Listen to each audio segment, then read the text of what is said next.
ओडिशार अनेक प्रसिद्ध मंदिर रही जहाँ स्थापत्य सांस्कृतिक महत्व और आध्यात्मिकता जनाशुना। ओडिशार 10टी मंदिर नाम जानतु जहाँ भक्त और पर्यटकों मध्य लोकप्रिय।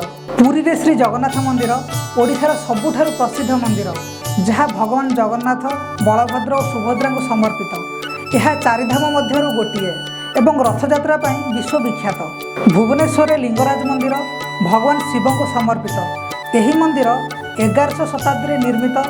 यह कलिंग स्थापत्यर एक उत्कृष्ट उदाहरण।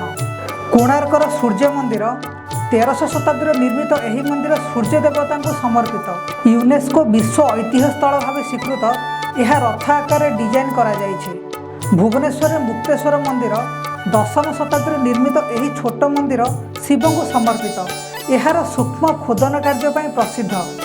भुवनेश्वर राजाराणी मंदिर 1100 शताब्दी यही मंदिर कौन सी देवता को समर्पित नुहे किंतु यार स्थापत्य और शिल्पकला अत्यंत आकर्षणीय। जाजपुर बिरजा मंदिर देवी बिरजा माँ दुर्गा को समर्पित। यही मंदिर ओडिशार अन्यतम शक्तिपीठ भाव परिचित। संबलपुर समलेश्वरी मंदिर देवी समलेश्वरी को उत्सर्गीकृत। यही मंदिर पश्चिम ओडिशार एक प्रमुख धार्मिक स्थान। गंजाम तारातारिणी मंदिर पहाड़ उपर अवस्थित। यही मंदिर देवी तारातारिणी को समर्पित एवं एक शक्तिपीठ भाव परिचित।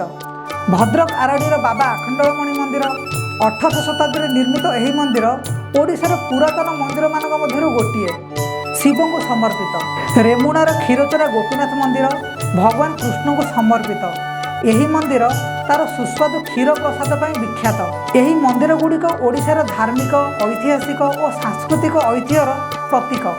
एगुड़ी केवल भक्तिर केन्द्र नुहे पर कलिंग स्थापत्यर उत्कृष्ट नमूना अटे।